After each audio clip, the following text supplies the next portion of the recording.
Thank you. Members will take their seat, and fall visitors and guests will retire behind the rail. We can get started. To give our invocation this morning, the chair recognizes the Reverend Carmarda of the Salvation Army. She is here today as the guest of Councilwoman Quiñones-Sánchez. I would ask all guests, visitors, and members to please rise.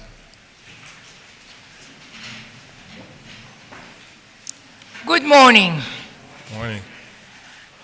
Today I want to just read some scripture. It says, God knows your name.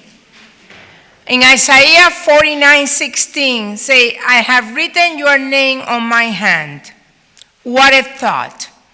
Isn't it? Your name, each one of you's name is in God's hands.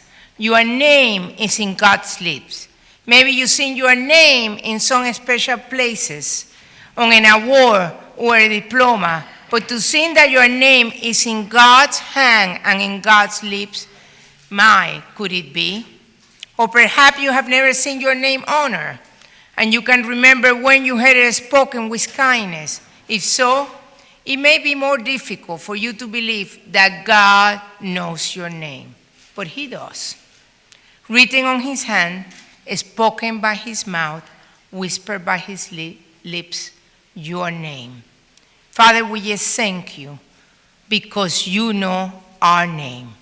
You know each of us from the inside out. You formed us in our mother's womb, and you know who we are and what we do. Lord, I pray that you will continue blessing every member of this assembly, that you will give them wisdom as they make decisions, that will be a transparency and integrity as never before. We thank you for their life and their commitment to serve you in the city of Philadelphia. God knows you by name. Amen. Amen. Thank you so much, Reverend.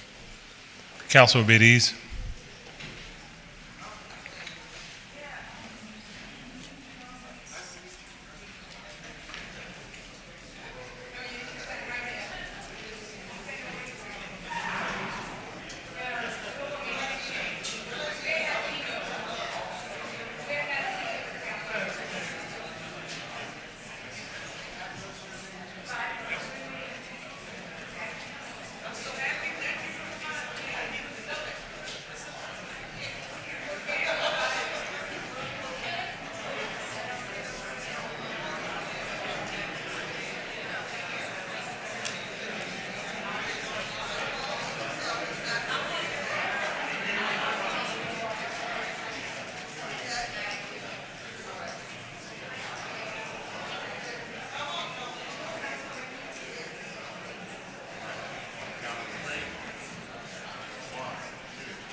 Thank you.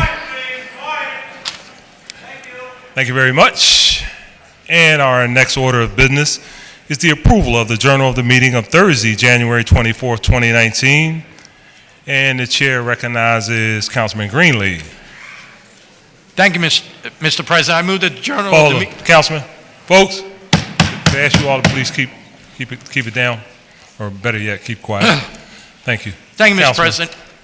I move that the journal of the meeting of Thursday, January 24th, 2019 be approved. Is there a second? Second. There's a second? There's moved in second. All those in favor?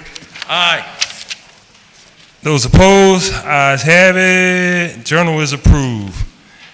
And our next order of business is the request for leave of absence, and the chair recognizes Councilman Greenlee. Thank you, Mr. President. On the behalf of the majority, leave is requested for Councilman Heenan. Thank you, Councilman. Leave shall be granted, and the chair thanks the gentleman. And the chair now recognizes Councilman O. Council President, on behalf of the minority, there are no requests for leave of absence. Chair thanks the gentleman.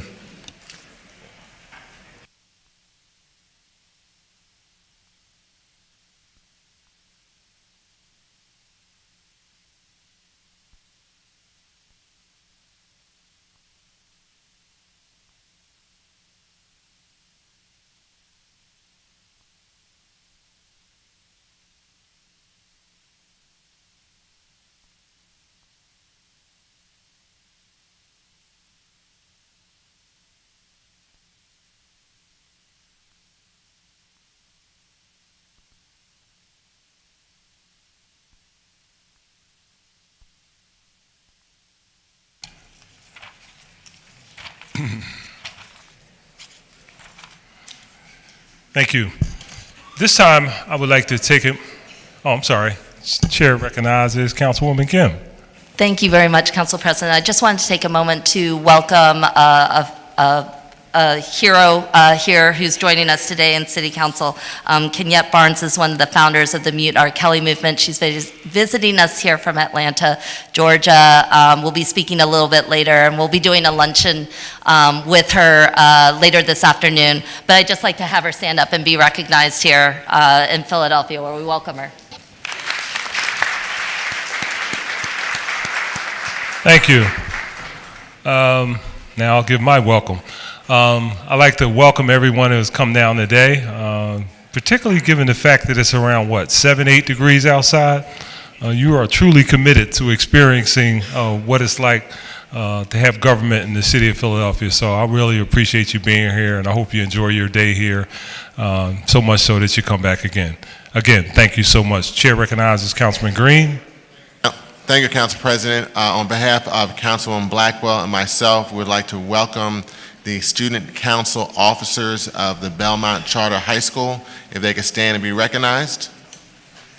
All right.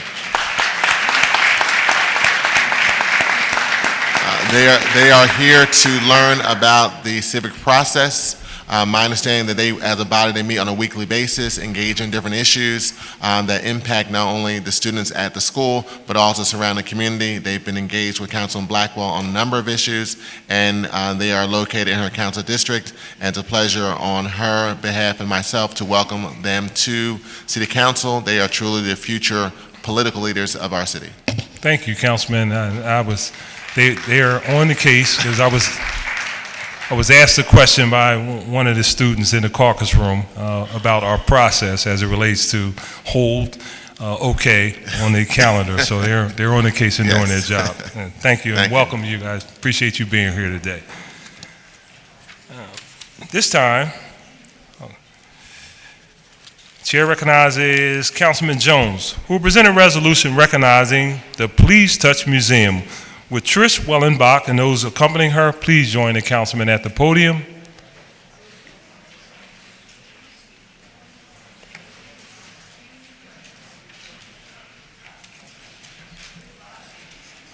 And joining the councilman, we have Councilman O, Councilman Greenlee, Councilman Dom, and Councilwoman Reynolds Brown, and Councilman Taubenberger,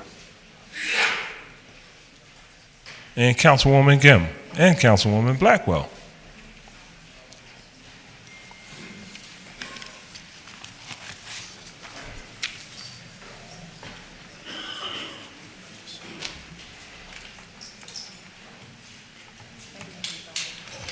Good morning, everyone. Morning. Oh, come on. Good morning, everyone. Morning. Yeah, it's much better. Councilman Johnson wakes us up with his morning greetings in caucus. I figured I would add that component today. It is my privilege and honor to welcome from the 4th District the Please Touch Museum, but they are a regional asset. So every council person in every district, in every county surrounding Philadelphia is a part of this particular presentation. And the reason we're honoring them today is that they are opening up an exhibit, an art exhibit, which I think has more relevance today than in recent history in our country, considering the leadership in the White House. I'm just going to say that. It's America to Zanzibar, and it chronicles the historical art exhibits and art pictures that particularly illustrate Muslims in America. And when I thought about this presentation, I quickly went to two pieces of art that mean something to me. One of them, and I put it on all my colleagues' desks, is Yero Muhammad. And he is, if you follow his story, a former slave. And as history predicts, he was from a wealthy family in the west coast of Africa. Because they believe that because he knew how to read and write in Arabic, but also some English. That made him valuable when he was enslaved in Annapolis. He eventually, good news was, he bought his freedom. But I would have never known this had it not been chronicled in a piece of art.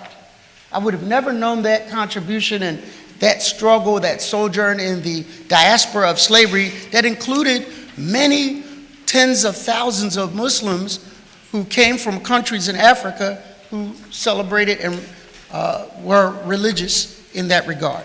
Second one, which, you have this in your office? And this is the Moor. And this was particularly important to me when I decided to run for office. I worked for a corporation called the Philadelphia Commercial Development Corporation. And I'd done a fairly good job, and the board of directors said, well, if this doesn't work out for you, Jones, you can come back and work for us. So I told them, no, fill the position. And the reason I did that was because of his inspiration. When the Moors went into Spain, the chieftain immediately said, burn the ships. And his followers said, well, wait a minute, how are we getting home? So he pointed at Madrid and said, that is your new home. And that exhibited a certain degree of commitment to the task at hand. And so those were two pieces of art, and there are hundreds and hundreds of illustrations in our American history that shows the contributions and trials and tribulations of Muslims in America. And again, I'll end on what I said in the beginning. More than ever, it is important to recognize that contribution. Jewish Americans and Muslim Americans are the most persecuted religions in the world. And that is a fact. And so when we learn to quickly at childhood, learn to understand each other, not demonize each other, learn to play things like games together, like at the Please Touch, it creates a lifetime of understanding that serves us throughout our adulthood. And that's why this is important. And therefore, it is my pleasure recognizing and congratulating Trish Willenbach, sorry, she's going to get me, and the Please Touch Museum on opening their exhibit, America to Zanzibar, a vibrant exhibition celebrating the diversity of modern and historic Muslim communities across Philadelphia and the world through art, technology, and interactive programming, which will be opened to the public from February 2nd to September 19th, 2019. Thank you. Whereas the America to Zanzibar exhibit is the first project under the Please Touch Museum's new initiative to address relevant social issues and represent Philadelphia's culturally diverse populations, and Whereas the purpose of the exhibit is to counter the prejudice American Muslims increasingly face, open broader dialogue for families around diversity, promote understanding and acceptance, and serve as the basis for future exhibition development around other contemporary social issues. And whereas Philadelphia has one of the largest Muslim populations per capita of any major city in the United States, as there are an estimated 200,000 Muslim residents and over 50 mosques throughout the city. African American Muslims constitute roughly a third of the American Muslim population and 85% of Philadelphia's Muslim population. And whereas the exhibit will highlight the uniqueness of these populations through voices from the community and ephemera from Philadelphia's Muslim households, as well as artwork, performances, collaboration with Muslim leaders, and partnerships with local museums. And whereas the goals of the exhibit are to introduce children and their families to diversity and commonalities in contemporary Muslim communities in Philadelphia and across the country and the world, provide a safe and positive space for children and their families to discuss Islam, demonstrate how cultures have peacefully coexisted for centuries, and prepare children to become global citizens. And whereas the Please Touch Museum will partner with research labs and academic institutions to develop a research component to the exhibition that will measure its impact in areas including empathy, prejudice, and respect for diversity in young children, as well as the impact of parent engagement in helping children understand and deal with contemporary social issues. Now therefore, be it resolved by the Council of the City of Philadelphia that it hereby recognizes and congratulates Trish Vellenbach and the Please Touch Museum for opening of their America to Zanzibar exhibit, which will run from February 2nd, 2019 to September 19th, 2019. Further resolved that an engrossed copy of this resolution be presented to Trish Wellenbach and the Please Touch Museum as further evidence of the sincere appreciation and admiration of this legislative body.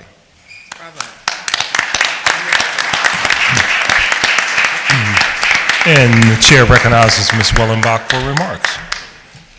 Thank you. Good morning. In case you didn't know, I am Trish Wellenbach, and thank you. And I want to invite all the students from Belmont Charter School to come and experience this exhibit. I will personally give you the tour. You call my office and we'll walk you through.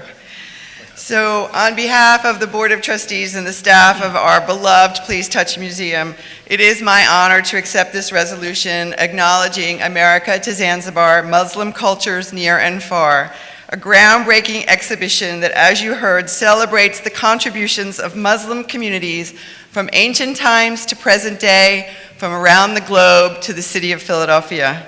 Thank you, Councilman Curtis Jones, our dear friend and advocate, for introducing this resolution to City Council and for your tireless support of our Please Touch Museum. You are a steadfast champion for children. You believe in the importance of early childhood learning, and you inspire us to continue in our mission to be a leading 21st century children's museum that prepares children for success in the classroom and in life. Please Touch Museum is the fabric of is part of the fabric of our entire city. We value our connection to all the communities of Philadelphia and commit to continue to hold ourselves accountable to one of our guiding principles: to be responsible stewards of Memorial Hall and to be good neighbors to the Parkside community. Thank you to Councilwoman Blondell Brown for joining Councilman Jones on the drafting of this resolution, and for your endless, never-waiving advocacy for Philadelphia's children and their families, including your staunch advocacy for early childhood education as well as arts and culture, and how those connected can create more vibrant and engaged children. To Council President Darrell Clark and all the members of Council, thank you for sharing our belief that experience and understanding other cultures is a way to promote acceptance and help prepare children to be global citizens who work, play, and live in an increasingly interconnected and interdependent 21st century world. We are grateful to our visionary sponsors for encouraging us to think boldly and consider the infinite possibilities that could be created through America to Zanzibar. the Pew Center for Arts and Heritage, PICO, the Exelon Foundation, Bank of America, the Pennsylvania Historic Museum Commission, the Connolly Foundation, the Christian R. and Mary F. Lindbeck Foundation, and most especially the Mayor's Fund for Philadelphia. Through this process, we engaged over 24 scholars, artists, community, and religious leaders with deep ties to the Muslim community to join us in this work, some of whom are here bearing witness to this moment. They were a critical part of the team that worked on the programming, audience development, community engagement, and outreach. We invited community in to teach us how to do this. The exhibit is a joy to experience. We're grateful to the Rosenbach at the Free Library and the Penn Museum who loaned us objects such as tiles and ceramics and watercolors and a Quran that dates back to 1852, 24 years older than the museum that we reside in. We engaged artists who created magnificent pieces of art that were inspired by children in communities who did work around art together and taught adult artists how to make art. And possibly most importantly, out of respect to the Muslim community and their faith practice, we have created a prayer room, a safe space where Muslim children and their families can see their faith reflected with joy and respect, and where all visitors, regardless of their faith, can explore and learn about the Muslim faith in a joyful way without fear. As you heard, America to Zanzibar will be at our museum for 7 months. We expect tens of thousands of people will experience the exhibition and programming and leave with a new appreciation for how diversity brings opportunity and how embracing difference helps us all become better citizens. How proud we are as a museum to have our work recognized by City Council in this way. From the beginning, we believed that America to Zanzibar would have deep impact on the Please Touch Museum. What we believe now, 2 years later, is that it has the potential to be transformative, not just for our museum, but for our city and beyond. Thank you for this honor. Have a lovely day.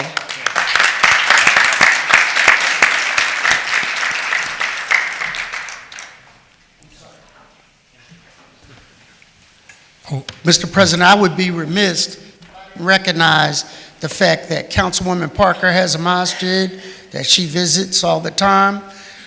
Councilman Johnson has one that he visits. Councilwoman Bass has one, or two, actually, in her district. And Maria Sanchez has several as well. And in recognizing that, I should have probably had everybody up here reading this, but I wanted to put that on the record. Thank you. Thank you. Councilor Bediz.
Thank you.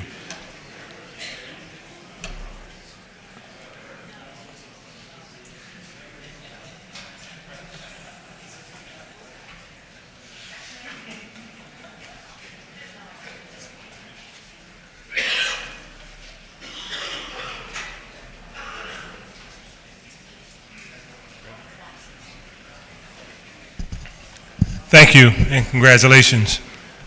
At this time, the chair recognizes Councilwoman Reynolds Brown, who will present a resolution honoring the African American Children's Book Project. Would Vanessa Lloyd Scambati and those accompanying her please join the councilwoman at the podium? And we have Councilman Derek Green, Hello, Vanessa Lloyd Scambati. Councilman Jones,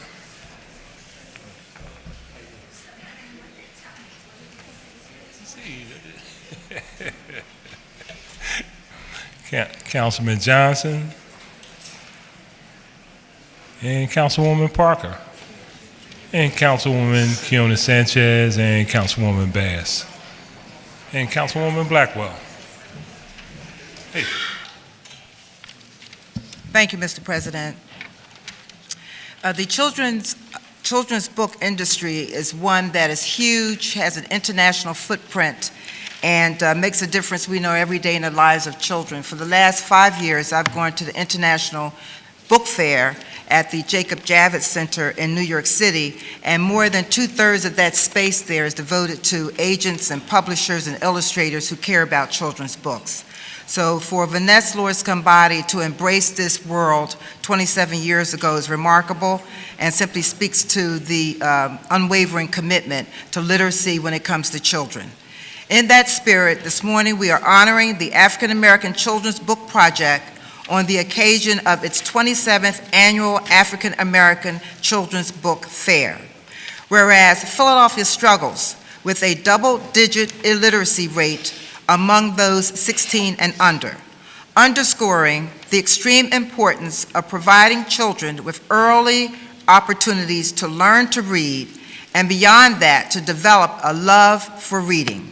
And whereas studies show children who read outside of course schoolwork tend to excel in other aspects of their lives, book fairs provide children with a venue to explore their curiosity and interests, and motivates children to read and read and read by offering them a wide selection of different books to browse. And whereas Philadelphia is home to a diverse community of writers representing varied cultures, backgrounds, and experiences that match those of the city residents, and whereas the African American Children's Book Fair is one of the oldest and largest single-day events for African American children's books in the country, with an average annual attendance of over 3,500 children, parents, and friends.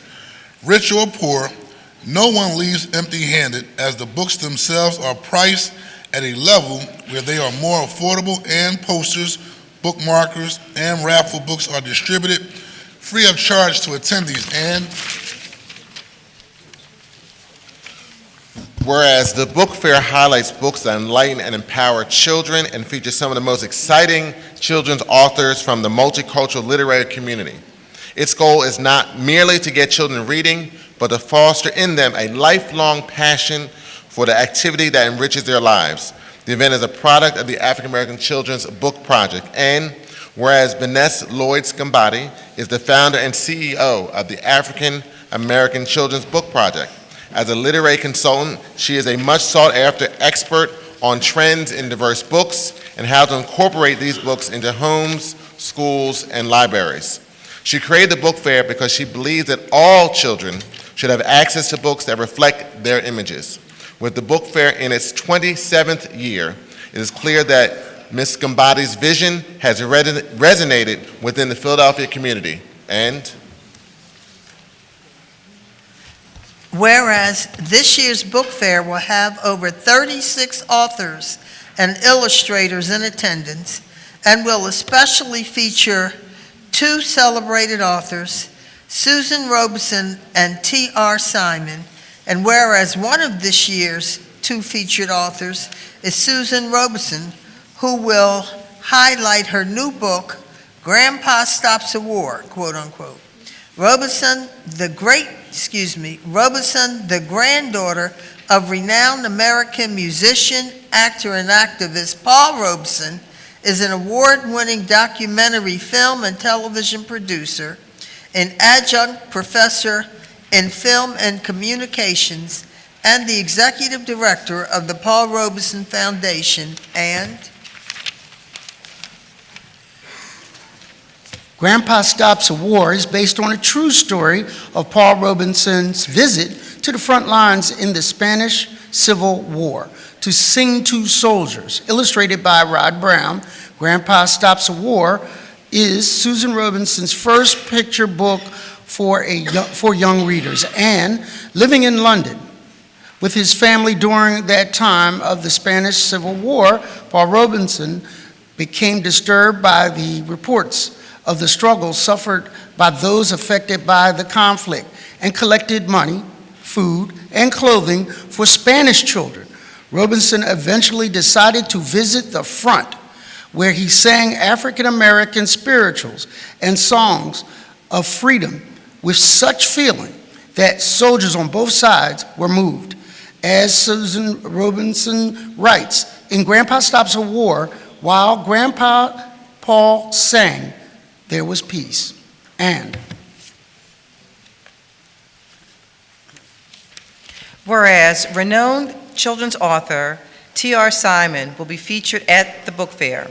Most recently, Simon authored Zora and Me, The Cursed Ground, which has received starred reviews from numerous publications and is a Junior Library Guild selection.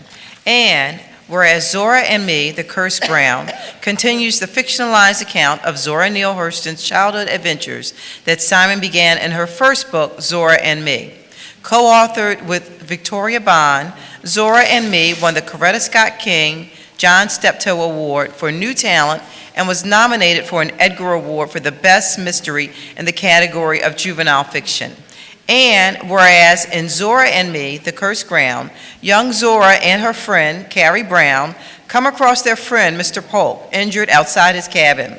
Zora and Carrie soon find themselves embroiled in a decades-old mystery involving an enslaved girl named Lucia.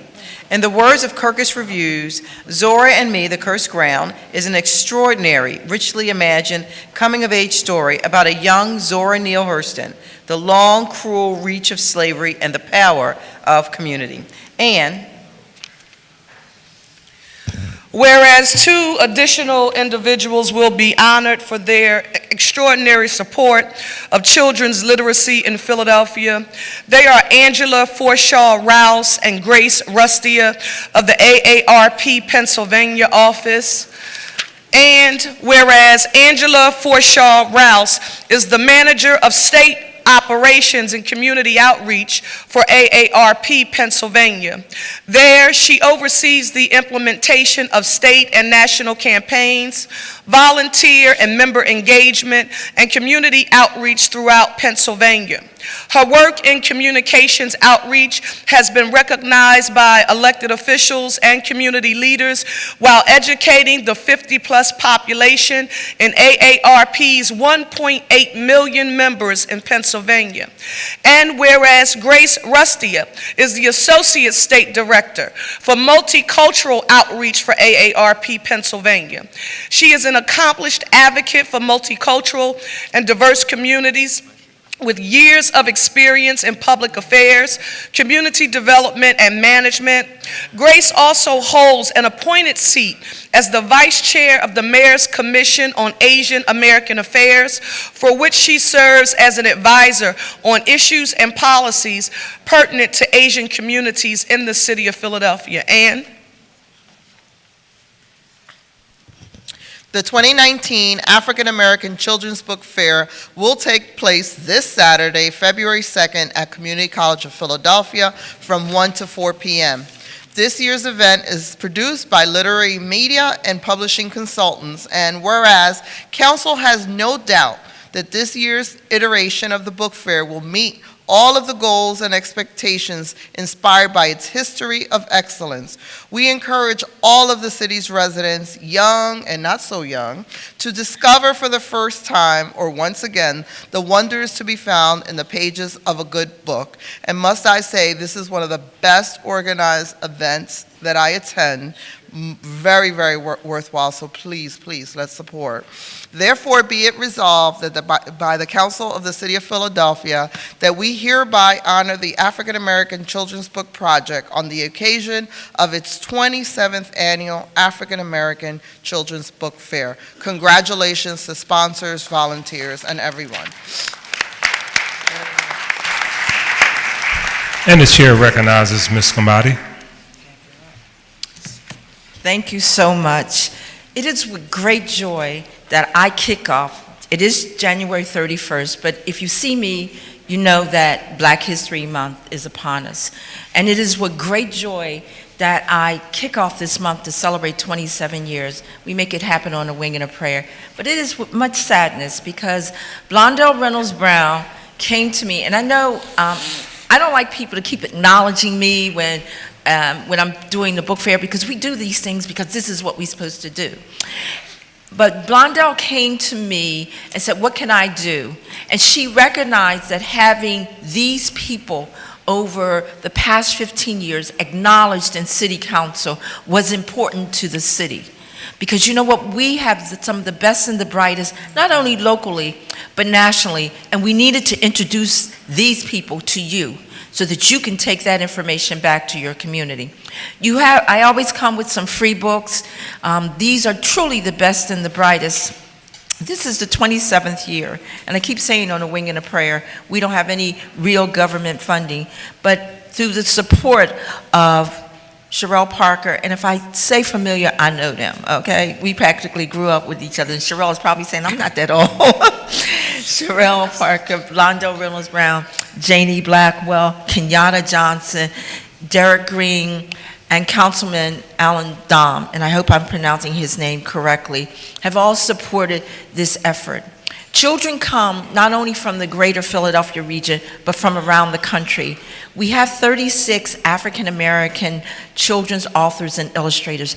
These are the people winning the awards. These are the people who are being read by not only African American children, but all children, making the New York Times bestsellers list.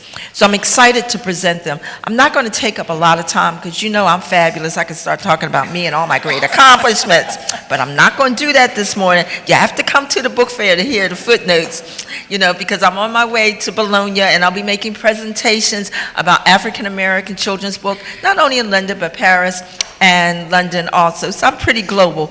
But the 4 people behind me have made this event a success. And I'm going to give their name and they'll come up and make some brief remarks. And I hope that you will take the time, and especially if you are running for an elected office, you will take the time on Saturday to sashay over to community college. Because if you have any doubts about the possibilities of the children in this city, come to that event. The possibilities, I am hopeful, they come from all corners of the city. So without further ado, I'm going to introduce Ms. Robeson. Susan Robeson will come to the mic. Then T.R. Simon, who's AKA Tanya McKinnon, whose mother Hildegard is with her. They came in from New York this morning. And by the way, Tanya McKinnon is one of the top literary agents in the country. Her books always land on the New York Times bestsellers list. And I'm on bended knees trying to do an Aretha Franklin book, but she won't call me back on that one. And then we also have Angela Forshaw-Rouse, who is with ARP, and Grace Rustia, who've been very helpful. And finally, I said I was going to take my seat. I just wanted to acknowledge a couple of people: Wells Fargo, PICO, Always Best Care Senior Services, PICO, I mentioned that, AARP, Independence First, and especially NBC 10 Telemundo 62, and the Comcast family. Now, here's something else that if you want to come on Saturday, the first 500 children will get a brand-new book, not some throwaway book. There will be a book of the guest authors and illustrators. And if you have educators in your loop, all those sponsors will be giving away brand-new books of our guest authors and illustrators. And thank you for the time, because I can't be fabulous without y'all.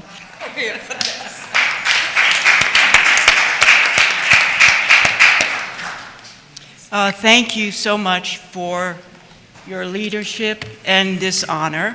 I'm deeply moved. And I'm sure my grandfather is smiling down on us wherever he is. What you're doing is helping to keep his legacy alive. He's a beacon in these times, a beacon and a standard bearer. I think particularly for two things: speaking truth to power, and what it means to be a truly engaged citizen of the world or global citizen. So thank you again for this honor, and I hope to see all of you on Saturday, and peace and blessings.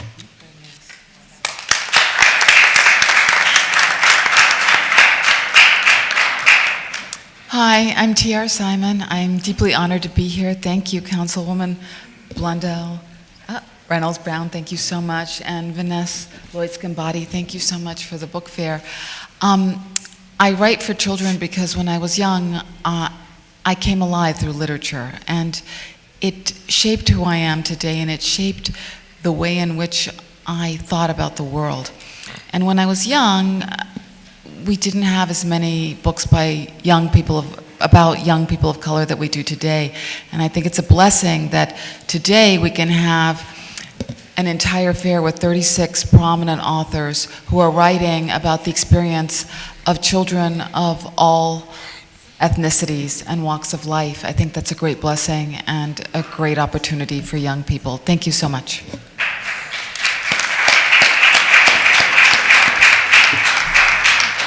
Good morning, everyone. I am Grace Rustia, and I am the Multicultural Director for the State of Pennsylvania from AARP. Thank you so much on behalf of AARP and our 38 million members. Thank you so much, Councilwoman Reynolds Brown, and of course, Vanessa Lloyd-Scambati, for this honor and for the collaboration and partnership that we do with AARP, and for highlighting and celebrating the Black History Month. Thank you for this honor.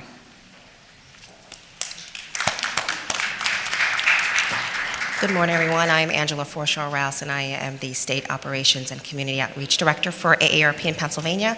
On behalf of our 1.8 million members across Pennsylvania, we are honored and we thank humbly to our Councilwoman Blondell Reynolds Brown and all members of the City Council for their support over the years for AARP Pennsylvania right here in Philadelphia, as we work really hard to advocate on behalf of people 50 and older and their families to make sure that people have affordable health care, access to wealth, and living their best life in this society. We thank Vanessa Lloyd-Scambati for her commitment to education, intergenerational education, that it's not just commemorating Black History Month, but the work continues 365 days of the year. So we just, again, encourage everyone to come out and participate, education for all ages. Thank you so much.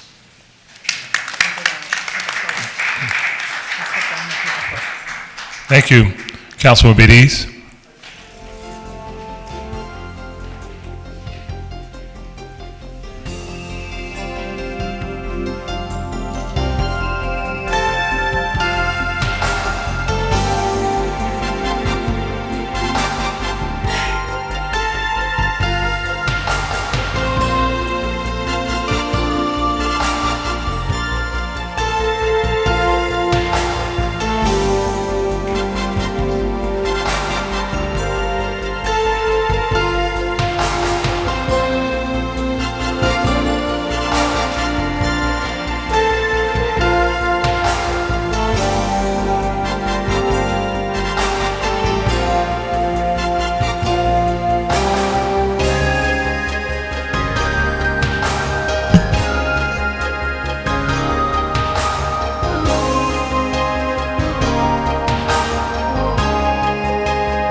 And again, congratulations. Our next order of business is communications, and the chair requests that the Sergeant of Arms delivers the messages from the mayor to the chief clerk.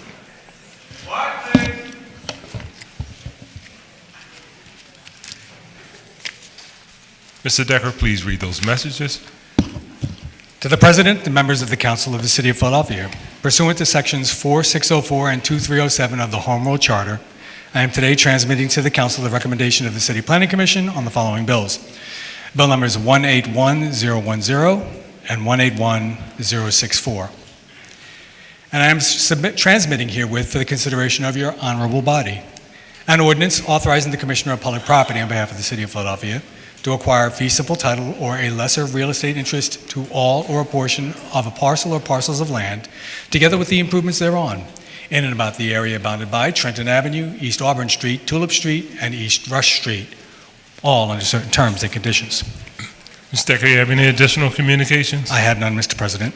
Thank you. Those messages will be printed in today's journal. And our next order of business is introduction of bills and resolutions. And the chair recognizes Councilwoman Reynolds Brown. Good morning, Mr. President. I offer up two resolutions this morning. Thank you, Councilwoman.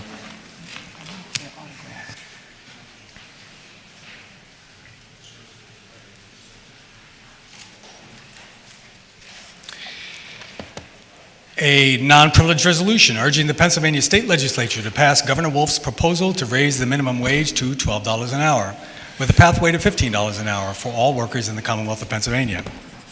And that will be on next week's calendar. And a non-privileged resolution urging the Trump administration to maintain federal mercury and air toxic standards. Also on next week's calendar. Chair recognizes Councilwoman Blackwell. Thank you, Mr. President. Today I introduce one privileged resolution co-sponsored by all members of council. Thank you, Councilwoman. Thank you. A privilege resolution recognizing Dr. Taliba Foster in honor of National Women's Physicians Day for her accomplishments and all the magnificent work she has done in the medical community. Today's calendar. Chair recognizes Councilman Greenlee.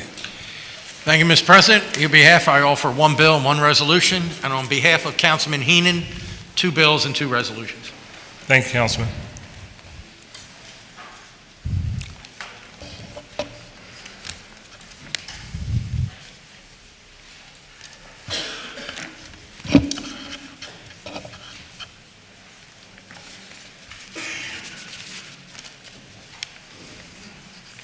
An ordinance to amend the Philadelphia zoning maps by changing the zoning designations of certain areas of land located within an area bounded by Burke Street, Memphis Street, Wilt Street, and Tulip Street.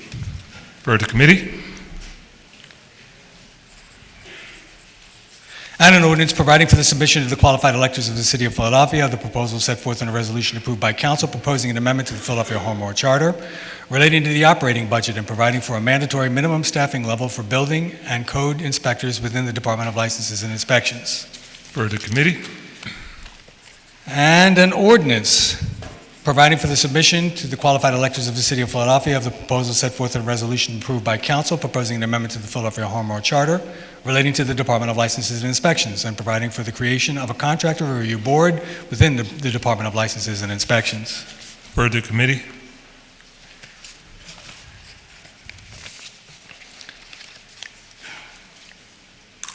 And a privilege resolution calling for the City Council Committee on Public Health and Human Services to hold public hearings on the administration's plan to expand the use of the Girard Medical Center Drug Treatment Facility. In today's calendar. And a non-privileged resolution proposing an amendment to the Philadelphia Home Rule Charter, providing for a mandatory minimum staffing level for building and code inspectors within the Department of Licenses and Inspections. And that will be referred to committee. And a non-privileged resolution proposing an amendment to the Philadelphia Home Rule Charter, providing for the creation of a contractor review board within the Department of Licenses and Inspections. Referred to committee. And Chair recognizes Councilman Jones. Mr. President, today I offer one privileged resolution. Thank you, Councilman. A privilege resolution honoring and celebrating Philadelphia's living legends, Joan Myers Brown, Stanley Clark, Bill Jolly, and Solomon Jones, who are remarkable figures in the areas of dance, music, literature, and journalism, in the Philadelphia area as part of the commemoration of Black History Month. And that will be on today's calendar. Chair recognizes Councilman Johnson. Council President, one privilege resolution and one bill. Thank you, Councilman. You're welcome.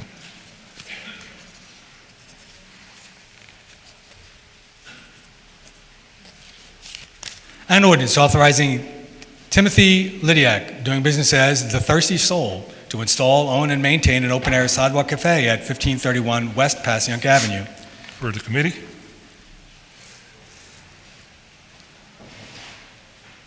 And a privilege resolution recognizing the Philadelphia Anti-Drug, Anti-Violence Network on the occasion of its 30th anniversary and honoring the organization's commitment to eliminating violence and drug abuse among Philadelphia's youth. And that will be on today's calendar. Chair recognizes Councilwoman Quiñones-Sánchez. Thank you, Council President. No bills or resolutions today. Thank you, Councilwoman. Chair recognizes Councilman Green. Thank you, Council President. No bills or resolutions today. Thank you, Councilman. Chair recognizes Councilwoman Parker. Thank you, Mr. President. I have no bills or resolutions today. Thank you, Councilwoman. Chair recognizes Councilman Don. Thank you, Council President. I have one privileged resolution sponsored by all members of council. Thank you, Councilman. A privilege resolution honoring and remembering the late David B. Glancy, former Democratic Party chairman and liaison to the city for the University of Pennsylvania, who passed away Monday, January 28, 2019, at the age of 74. And that will be on today's calendar. Chair recognizes Councilwoman Gimm. Thank you, Council President. I have one privilege resolution today. Thank you, Councilwoman. A privilege resolution declaring February 4th through 8th, 2019 as National School Counseling Week in the city of Philadelphia, recognizing the critical role that school counselors play in meeting students' academic, social, emotional, and post-secondary planning needs, and calling on the School District of Philadelphia to institute the American Counselors Association's recommended student counselor ratio of 250 to 1. And that will be on today's calendar. Chair recognizes Councilman Taubenberger. Good morning, Council President. I have one privileged resolution sponsored by nearly all members of council. Thank you. Thank you, Councilman.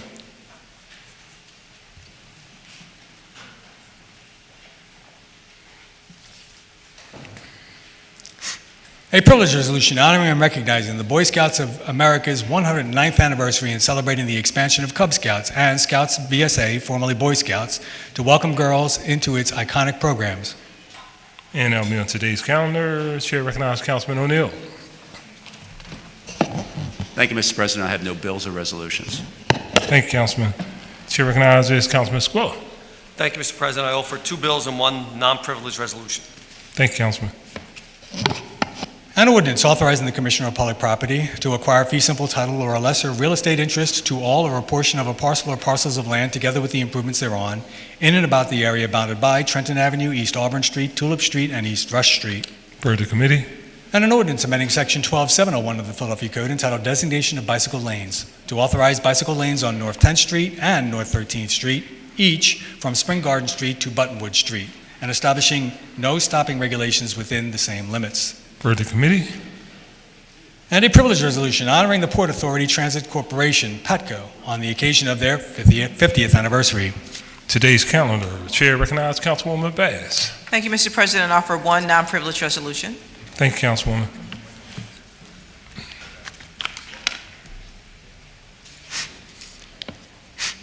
A non-privileged resolution authorizing the Philadelphia Land Bank to dispose of 5323 through 27 Lena Street, located in the 8th Councilmanic District. And that will be on next week's calendar. Chair recognizes Councilman O.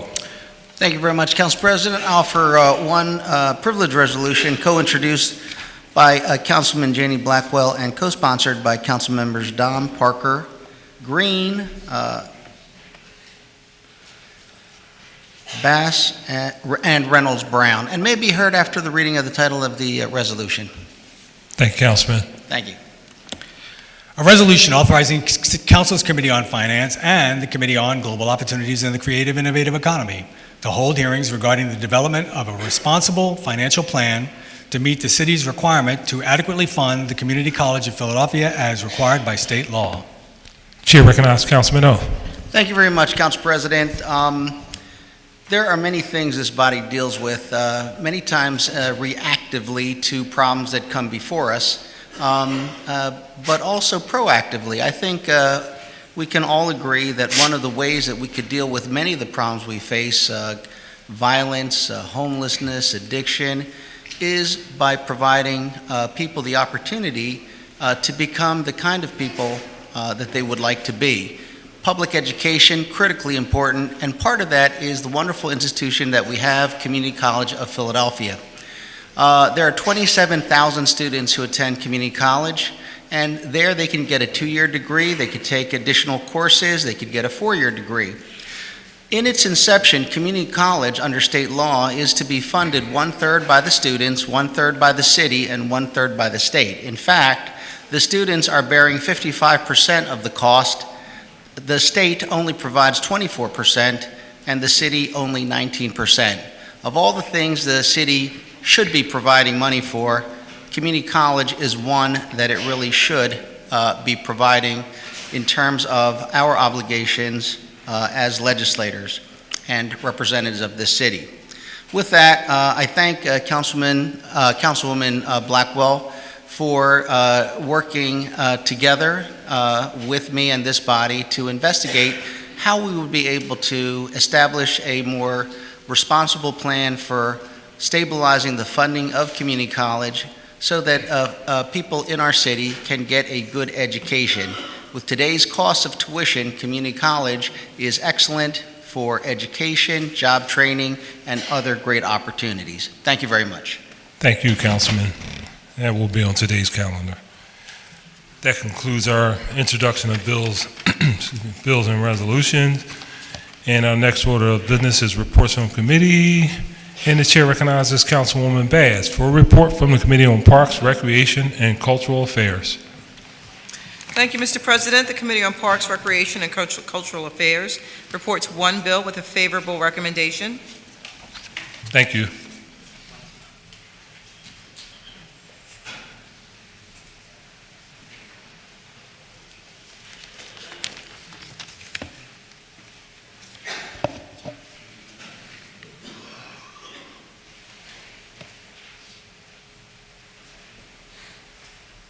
Mr. Decker, please read the report. I'm sorry.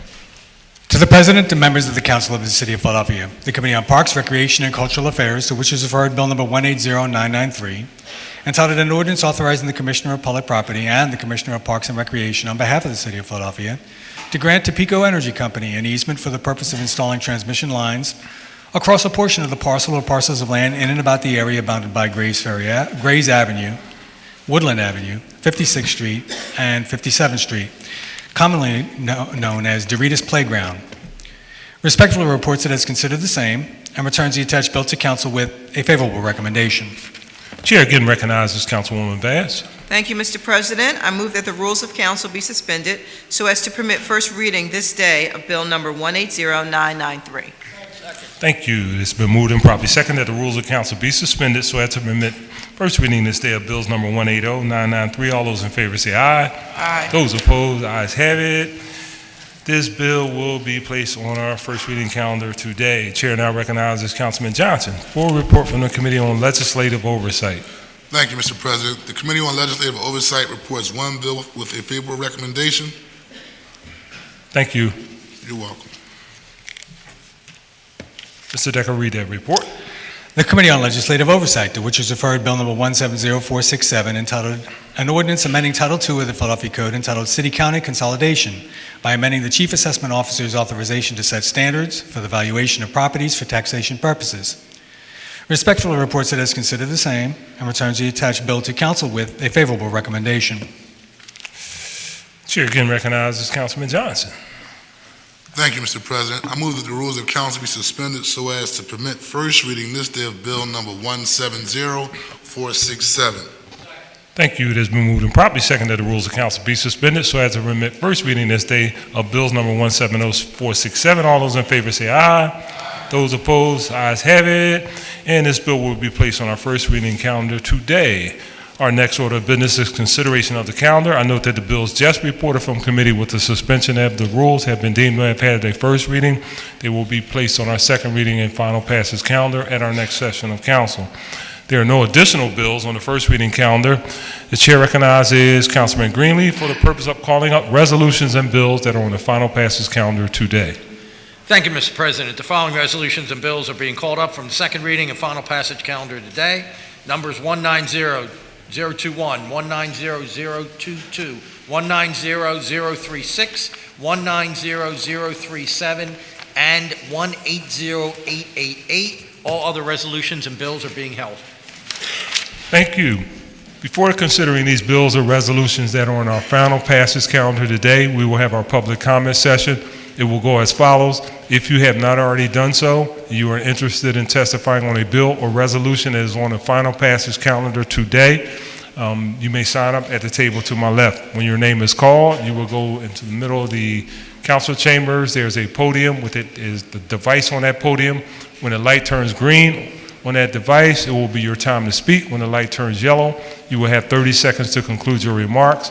When the light turns red, we'd ask that you please adhere to our guidelines and conclude your remarks. I want to thank you very much for your anticipated cooperation. Mr. Decker, please call the first name on the list. Dr. Monique Howard. Commenting on 190036. Good morning.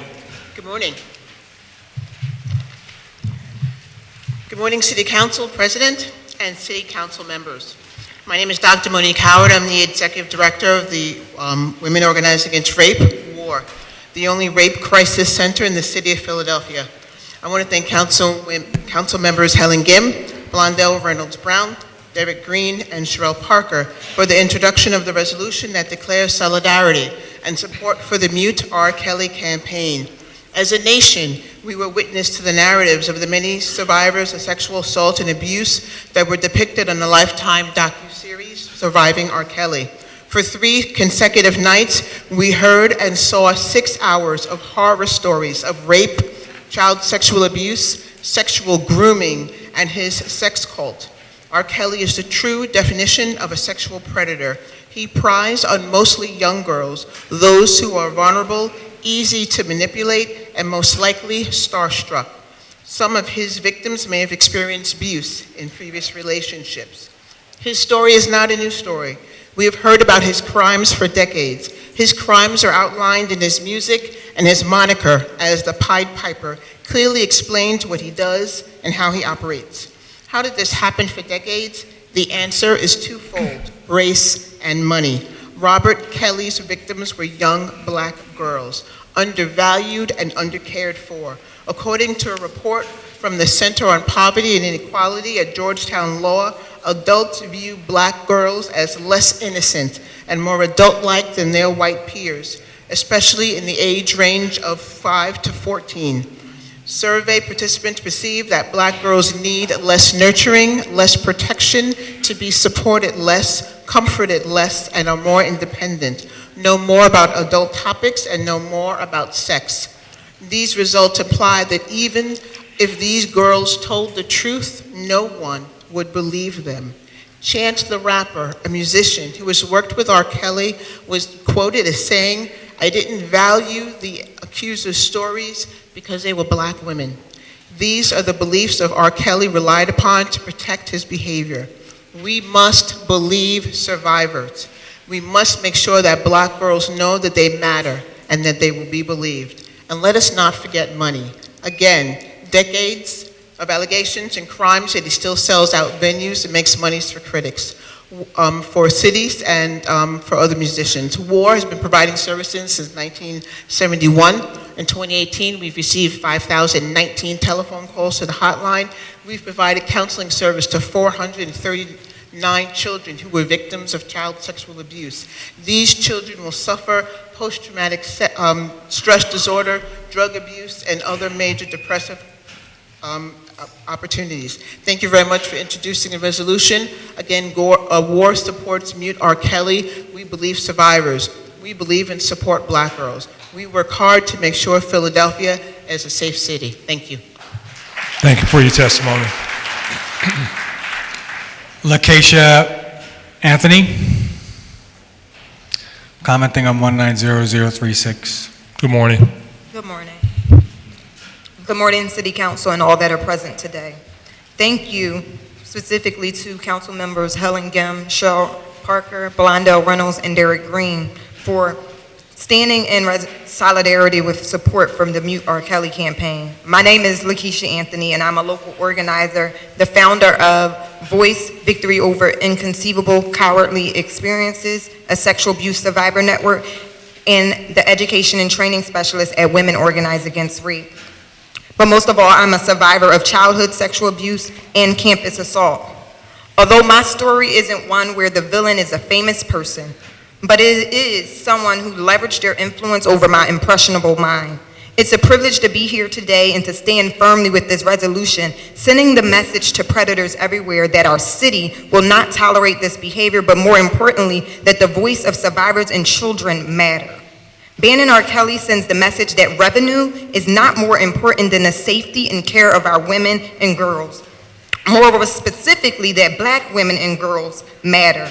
Malcolm X said this, that the most disrespected person in America is a Black woman. The most unprotected person in America is the Black woman. The most neglected person in America is the Black woman. But yet today, as a Black woman and a survivor, this is a great step in making me feel protected, respected, cared for, and supported. Banning R. Kelly will offer similar sentiments of others. It takes more than just this, though. The efforts of groups like War and Voice and other community partners to end sexual violence in our community, it takes dismantling systematic protections and allowances that allow predators to remain in their positions of power and influence. Today is the day we shatter those systems, making a declaration to all predators that they are not allowed in this city. And I thank you all today. Thank you. Kenyette Burns. Commenting on 190036. Good morning. Good morning. My name is Kenyette Barnes, and I am the national co-founder of Mute R. Kelly. I just want to say thank you to the ladies who spoke before me. Thank you to Councilwoman Gim, Mr. Chairman. I flew all the way here in 6-degree weather from Atlanta, Georgia, to stand in this space today to say thank you. Thank you as a political body for taking a stance and saying, without a doubt, that Black girls matter. When my co-founder, Ornike Odeleye, and I decided over coffee and mutual outrage in Atlanta, Georgia, to launch the Mute R. Kelly movement, it was a modest venture. We simply wanted to stop the concert in Atlanta. At that point, we gained the unanimous approval and support of the Fulton County Board of Commissioners, and the outrage and the activism of Mute R. Kelly began around the country. While we were focused on our concert, 5 concerts around the country canceled. Survivors began to come forward. Our phone lines were inundated. Help us. How can we do this? In 15 months, the Mute R. Kelly movement has 12 chapters, including 2 chapters internationally in Amsterdam and Germany. We have had 8 active protests at concerts. We've canceled 12 concerts and an estimated $1.75 million in lost revenue. What we are clear is that this movement is about accountability. This movement is about acknowledging that Black girls matter. This movement is about saying enough is enough, and no longer can we allow people to rest on hero worship and have the capital to buy themselves out of accountability. A very quick story before my time is up. I do have a Philadelphia connection. I am an alumni of Temple University, and I worked at CHOP. Yes, I'm an owl. In 2002, I worked at CHOP and founded a program through the Youth Study Center that looked at high-risk behaviors among sexually active youth. And my original, I don't know, my friend is with me. I'm out of town right now. But it was at that point that I started to educate people about R. Kelly. 2002, I was muting R. Kelly then. 2019, I'm on that mission. And I thank you from the bottom of my heart for supporting our movement. Thank you for your testimony. Pastor Keon Garreau, commenting on 190036. I'm Pastor Keon Garreau of the Catalyst Church. It was, in fact, Atwood Burke who put pen to paper and scribed the words, "The only thing necessary for the triumph of evil is that good men do nothing." I am a father. I am a father of a daughter, and I refuse to do nothing. Having viewed Dream Hampton surviving R. Kelly, I was inexplicably disgusted. I took pause at how such a troubled person could get away with such alleged repetitive atrocities. I shuddered to imagine how the lives of those young girls would be forever altered, never to be the same again. The brilliant black sister Dream Hampton produced the documentary as a tool to systematically dismantle gender violence and give voice to the vulnerable. However, long before the documentary, a plethora of courageous women, one who just spoke right before me, was speaking truth to power about the atrocities of R. Kelly, who built an ecosystem around his predation. Much like most movements to support suppressed people groups, the groundswell of supportive voices often moves at horse and buggy pace before justice is won, due to often overwhelmingly tremendous opposition. In this case, insert fame and fortune and power, victim blaming, and our desire to reimagine and reappropriate the demons of many of our heroes at the expense of their gift, and you have a recipe for decades-long depravity. With bated breath, I watched the documentary. Afterwards, I immediately contacted the point person for our church's sexual assault ministry. Within 24 hours, a panel discussion was planned to address the issues. Panelists included Movita Johnson Harrell, Director of Victim Services for the DA's office, State Rep Morgan Severs, who was doing some great work around this subject on the state level, Teresa White Walston from Women Organized Against Rape, and Lakeisha Anthony, founder of Voice, an incredible organization that offers resources and support for victims of sexual violence. We were intentional about hosting this discussion during the time of our usual midweek worship Bible study hour because it was just that important. Therapists were on standby, resources were shared, conversation was had, hearts were healed, lives were changed. Today's resolution does not directly ban R. Kelly from Philadelphia, obviously, as a citizen. However, it is a strong statement of support and solidarity with a plethora of voices across the country who are done with pedophiles parading on platforms for praise. Enough is enough. This is a strong statement of support for young girls who have felt disrespected, disgraced, and disgusted, made to feel ignored, unrepresented, uncared for, unprotected, unwanted, and less than human. Lastly, let's be clear. No one is beating up on black men. This has nothing to do with race. It has everything to do with rape. The truth be told, R. Kelly and Harvey Weinstein should be cellmates. This is not an attack on black men. It is an attack on rape culture that mutes victims but gives voice to perpetrators. Let's believe and support black women. Let's believe and support black women, brown women, white women. Let's support and believe women. Let's stop muting victims. It's time to hashtag mute R. Kelly. Thank you, Mr. Kelly. Thank you for your testimony. Marissa Johnson Valenzuela.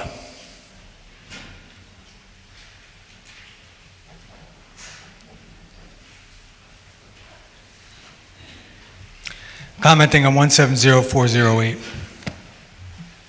Good afternoon. Good afternoon. Sorry, I wasn't ready.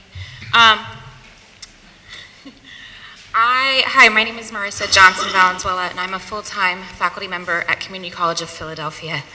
I'm going to try to do this pivot thing I was told to do, but as a professor of English at CCP, too often I have to navigate the combative relationship to education that too many of our students arrive with.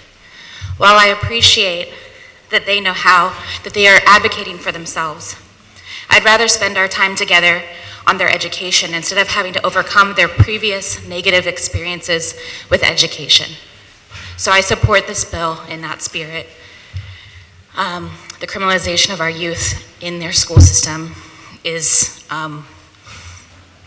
what's the word? There's so many words for it. A travesty. I'm also here today with colleagues of mine to urge you to help CCP faculty and staff who have been working without a contract for over 2 years.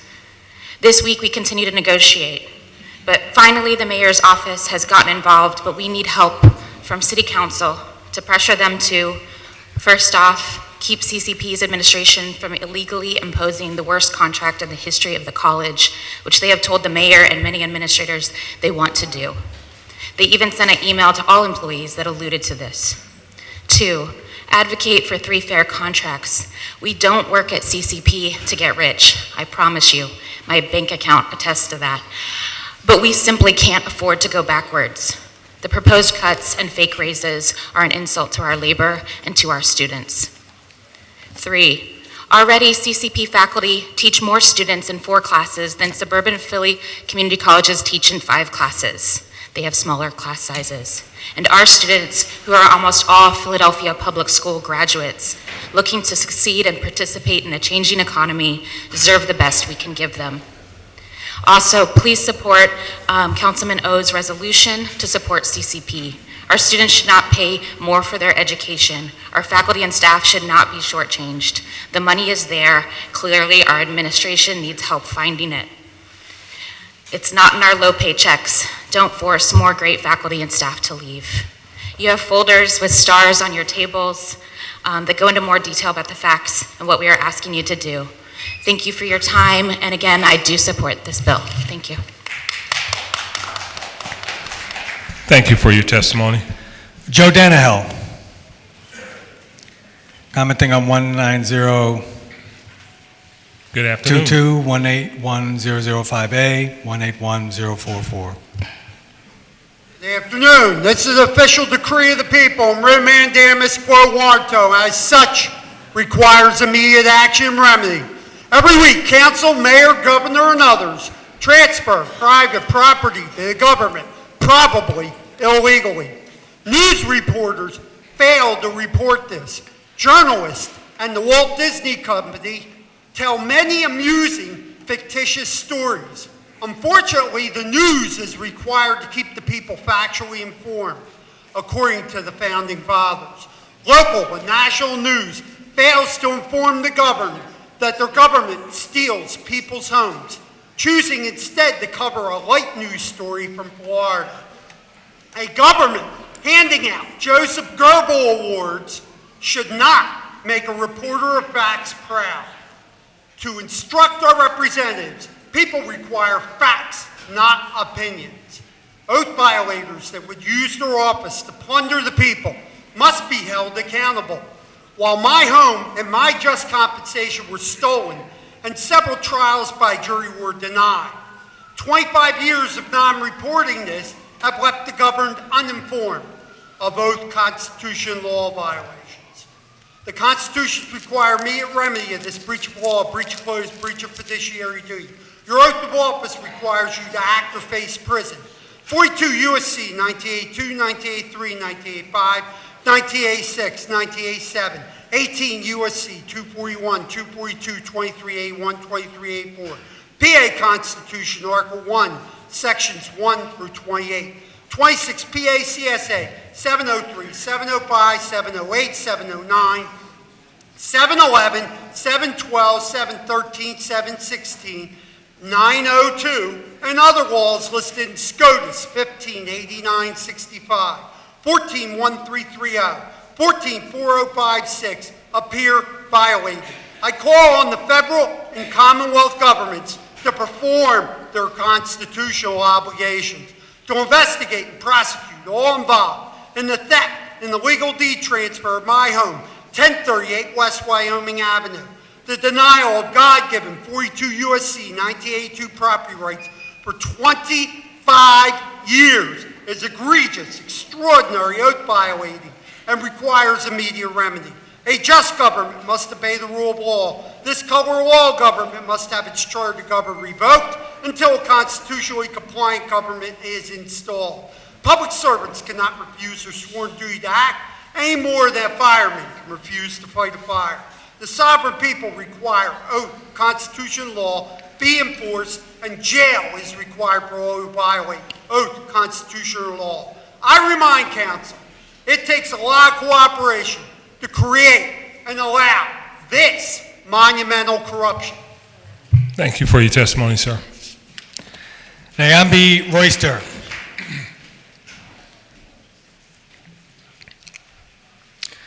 Commenting on 170408. Good afternoon. Good afternoon. afternoon. My name is Nyambi Royster. I didn't actually plan to speak, but when I saw the agenda, I felt compelled to. And so I would just like to ask that council would support the resolution for the, to stop suspending children from grades 1 through 5. Recently, I experienced the death of my husband of 22 years, which we have 4 children, and he passed 2 years ago, and our youngest child was in kindergarten going into 1st grade, and I was working for the Philadelphia Housing Authority. It was devastating. I took time away from work so that I can be full-time for my children. I let the school know what was going on immediately and to let them know that I was there at their disposal. If I needed to cut out pictures, take children to the bathroom, whatever, I just wanted to be available, to be of support for my child. Instead, I was kept out of the classroom. I was told that maybe I could volunteer in the computer lab, but my son was experiencing trauma as a result of that. And I was very present from the time that it began all the way until I needed to remove my son from the school because it became very punitive. He was, everything that you could imagine happened, including them wanting to test him for mental health. However, his academic record did not support their request for wanting to do so. There were many times that I felt bullied into almost allowing them to run the type of testing on him that they wanted to, in which if they did do an emotional disturbance test, it would come back positive because the entire household was emotionally disturbed following the death of Daniel. And so what I'd like to say in addition to that is when I refused to have them to test my son, DHS was called to my home within 2 to 3 days for neglect. And that's very problematic. If I wasn't able to advocate for myself and for my children, they would be in the hands of the state because I'm trying to protect them. So there was no support that was there for me. At the time, they wanted me to sign the document so that they could test him. The document stated that there should be advocacy list or something there to help me navigate through that system, and that was not included. So I was in a room with professionals telling me that there was something wrong with my son, telling me that there was something wrong with me, shoving papers for me to sign, and it was very emotional. And then I get a visit from DHS at 9 o'clock in the evening that I needed to let in because if I had chose, oh, well, I don't know why you're here, then that would have started another, snowball effect. So I just want to support that. And I also want to say that I'm going to continue to be very active. From that, I've chose to remove my children from the school system and homeschool them myself with no actual plan in place, but I knew that that was not a place that my children were going to thrive and flourish. Thank you for your time. Thank you, ma'am, for your testimony. There are no other speakers in the public comment list, Mr. President. Thank you very much. And with that, we will continue with our calendar. Mr. Decker, please read the title of 190021. A resolution calling on the United States Congress and the President of the United States to protect vulnerable citizens by funding the Supplemental Nutrition Assistance Program and other federal food assistance programs as soon as possible. Chair recognizes Councilwoman Blackwell. Thank you, Mr. President. I move the adoption of the resolution. It's been moved and properly second. All those in favor say aye. Those opposed, ayes have it. Resolution 190-021 is adopted. Mr. Decker, 190-022. A resolution authorizing the Philadelphia Redevelopment Authority to execute and deliver to the Philadelphia Land Bank deeds conveying title to certain properties located in the 5th Councilmanic District. Chair recognizes Councilman Greenlee. Thank you, Mr. President. I move the adoption of the resolution. It's been moved and properly second. All those in favor say aye. Aye. Those opposed, ayes have it. Resolution 190-022 is adopted. Mr. Decker, 190-036. A resolution declaring solidarity with and support for the hashtag Mute R. Kelly campaign, a grassroots movement that seeks to remedy decades of silence surrounding the sexual abuse of young black women and girls by denying R. Kelly a public platform within the city of Philadelphia and nationwide. Chair recognizes Councilwoman Kim. Thank you very much, Council President. So we are living in an incredible moment when we can say once for all that we're no longer accepting a system that protects powerful men at the expense of women. And for decades, R. Kelly survivors have been trying to get anyone to pay attention, and now we're saying that we're paying attention. I want to thank my council members and my co-sponsors on this bill, especially Councilmember Reynolds Brown and Parker and Blackwell, as well as Council members Greenlee, Green, Dom, and Taubenberger for paying attention. We don't have to accept a future where rape is accepted, rapists get away with their crimes, and women are blamed for their own sexual assaults. And that this resolution is fundamentally about stating a public declaration that R. Kelly and sexual predators like him don't belong in a public sphere with public support, and that this symbolic act of solidarity puts all sexual predators on notice. We're standing up for women, particularly Black women who receive less news coverage, whether they are missing or whether they are victims of rape or whether they are young women needing our help. And I especially want to thank Kenyette Barnes, who came here all the way from Atlanta to testify and uplift this movement, and her fellow co-founder, Oronike Odeleye. I want to thank our courageous institutions like WAR. I want to thank Dr. Monique Howard, Pastor Giroux, and Ms. Anthony for speaking so powerfully, much better than I can do, and to every survivor who speaks out across the country, but especially in this city. This resolution honors your courage, it honors your resilience, and your power to demand justice on behalf of all of us. With that, I move for the passage of this resolution. Thank you. It's been moved and properly second. All those in favor say aye. Aye. Those opposed, ayes have it. 190-036 is adopted. Mr. Decker, 190-037. A resolution also naming Madison Street between Gall and Chatham Streets as Tommy Dunbar Way. Chair recognizes Councilman Squilla. Thank you, Mr. President. I move for the adoption. Second. It's been moved and properly second. All those in favor say aye. Those opposed, ayes have it. 190-037 is adopted. Mr. Decker, please read the title of 180-888. An ordinance amending Title VI of the Philadelphia Code entitled Health Code by adding a new Chapter 6-1200 entitled Pharmaceutical Sales and Marketing Practices to provide for registration of pharmaceutical manufacturer agents and certain other requirements, and to prohibit gifts by pharmaceutical manufacturers and their agents to healthcare practitioners. So it wasn't clear in the caucus. Is it a go or is it an amendment? I think I said amendment. You said, I thought I heard somebody say it was a go. Yeah. It's an amendment. All right, okay. All right. Chair recognizes Councilman Greenlee. Thank you, Mr. President.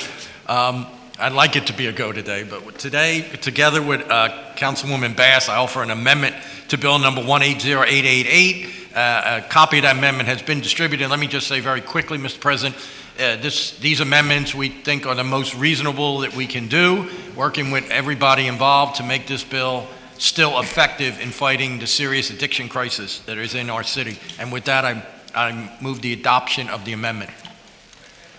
Moving properly second. All those in favor of the amendment? Those opposed? Ayes have it. Bill number 180-888 is amended. It will be on our second reading and final passage calendar at our next session of council. Mr. Decker, you have any additional resolutions? A resolution recognizing Dr. Taliba Foster in honor of National Women's Physicians Day for her accomplishments and all the magnificent work she has done in the medical community, introduced by Councilwoman Blackwell. Chair recognizes Councilwoman Blackwell. Thank you. I move for the adoption. Second. It's been moved and properly second. All those in favor say aye.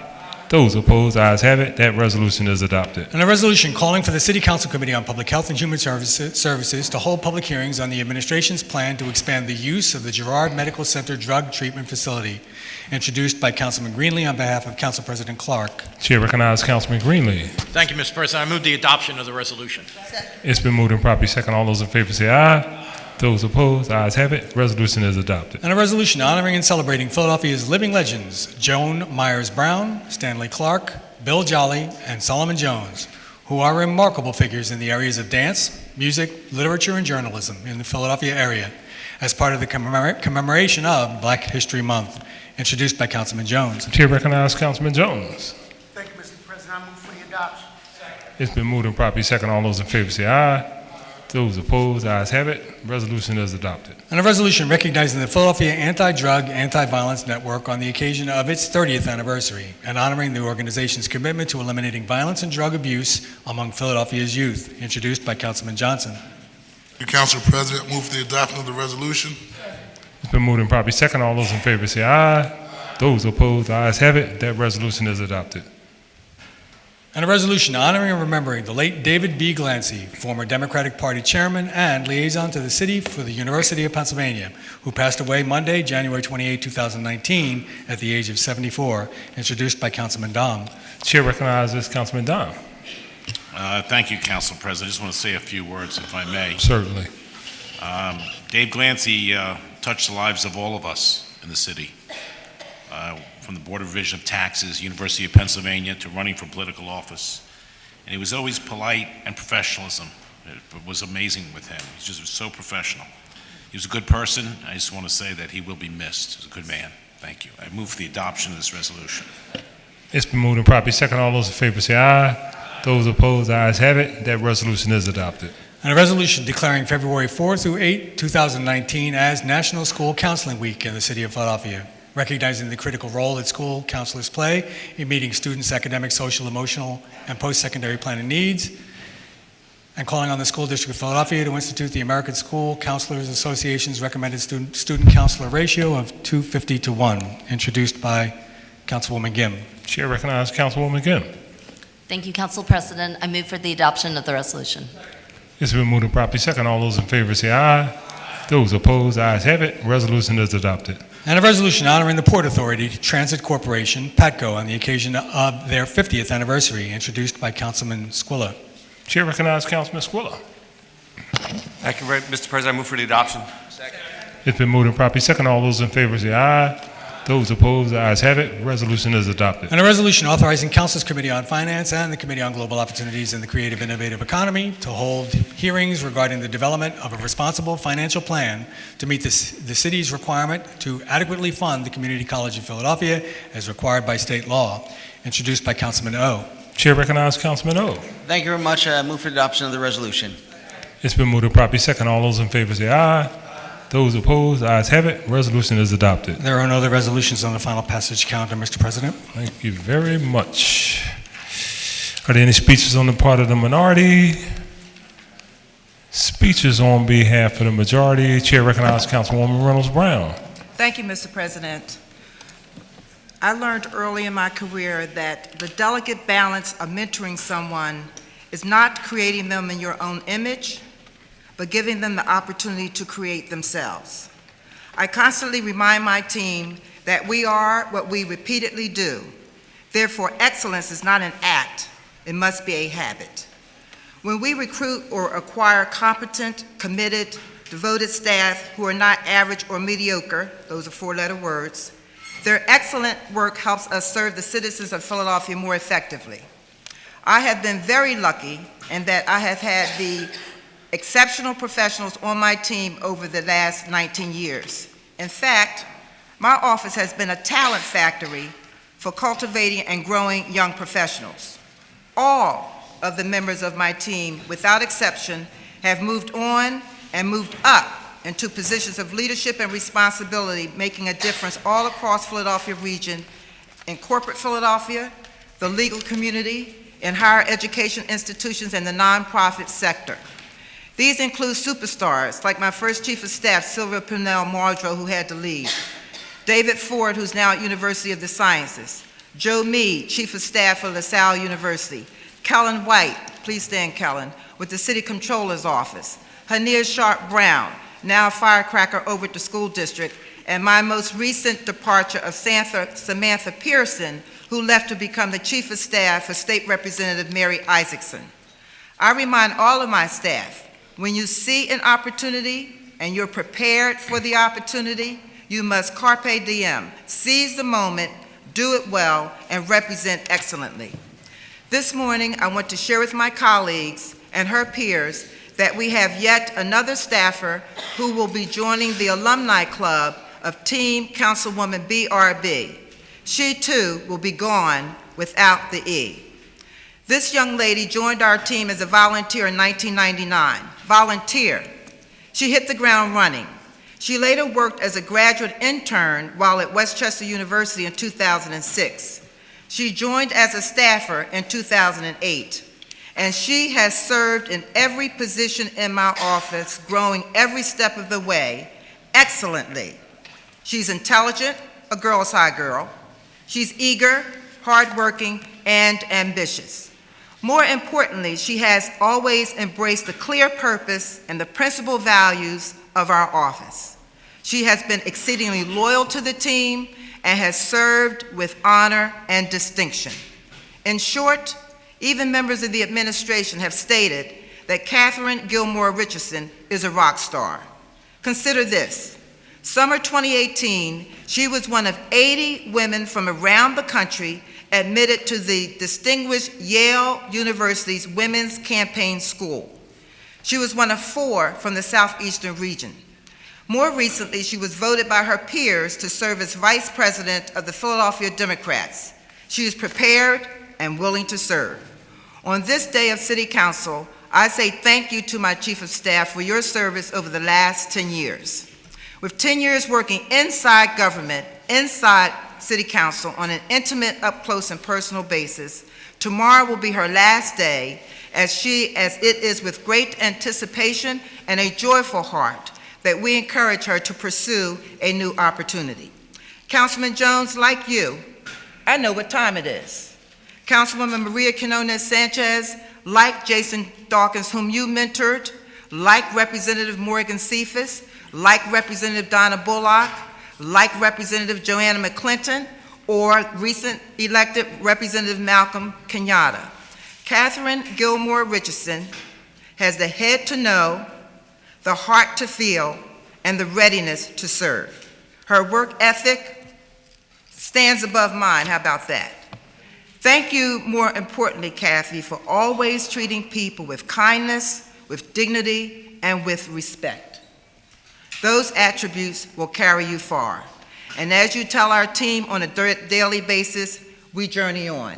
Good luck, Catherine Gilmore Richardson. Thank you, Mr. President.